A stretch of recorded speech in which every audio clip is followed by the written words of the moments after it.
राधे राधे। माता पार्वती ने गाय को आखिर क्यों दिया श्राप? हिंदू धर्म में गाय को माता का दर्जा प्राप्त है और हर घर में गौ माता के लिए पहली रोटी निकाली जाती है।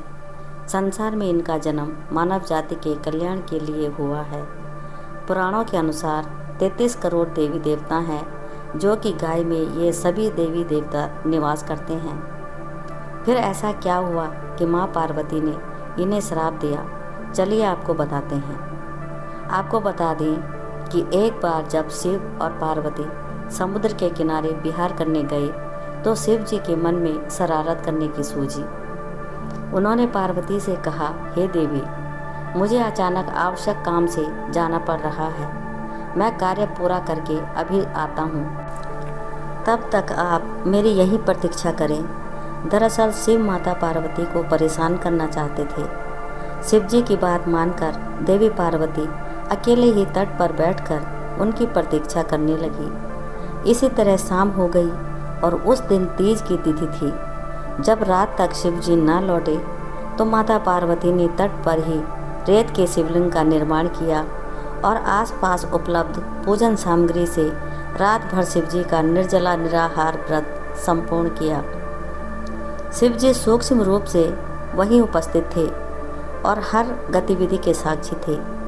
सुबह होने पर पार्वती ने समुद्र में रेत के शिवलिंग और पूजन सामग्री का विसर्जन कर दिया। इसके थोड़े ही देर बाद शिव जी प्रकट हो गए और बोलने लगे कि देवी पार्वती, आपने कल तीज की तिथि पर मेरी पूजा नहीं की।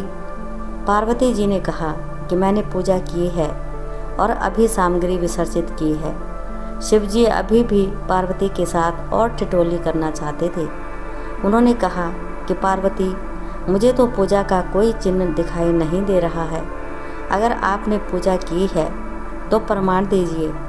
माँ पार्वती भी समझ चुकी थी कि भगवान शिव उन्हें जानबूझकर सता रहे हैं, क्योंकि जो जगत की हर घटना का साक्षी है उसे प्रमाण की क्या आवश्यकता है। देवी पार्वती भी इस हंसी मजाक का भरपूर आनंद ले रही थी।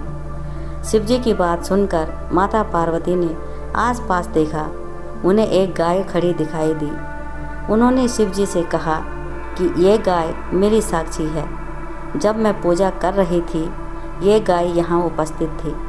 शिव जी ने गाय से पूछा कि क्या पार्वती ने पूजा की है? गाय ने ना में सिर हिला दिया। शिव जी ने कहा, पार्वती, आप असत्य कह रही हैं। गाय ने आपकी गवाही नहीं दी। शिव जी के सामने स्वयं का अकारण झूठ साबित होना पार्वती सहन नहीं कर पाई और क्रोध में आकर उन्होंने उसी वक्त गाय को श्राप दे दिया। माता पार्वती ने श्राप देते हुए कहा कि तू दिव्य जन्मा है, तू जगत कल्याण के लिए प्रकट हुई है, इसीलिए जनहित के लिए तेरे गुण यथावत रहेंगे। किंतु जिस मुंह से तूने झूठी गवाही दी है उसे दंड भुगतना होगा। झूठ बोलने के कारण अब से झूठन ही तेरा आहार होगा। इस तरह झूठ बोलने से गौ माता क्रोध की भागी बनी और आज तक उनकी संतति अच्छा भोजन प्राप्त होने के बावजूद भी जूठन खाने के लिए बाध्य है। तो कहानी कैसी लगी आपको? ज़रूर कमेंट करें, शेयर करें और चैनल को सब्सक्राइब करिएगा। जय श्री कृष्णा।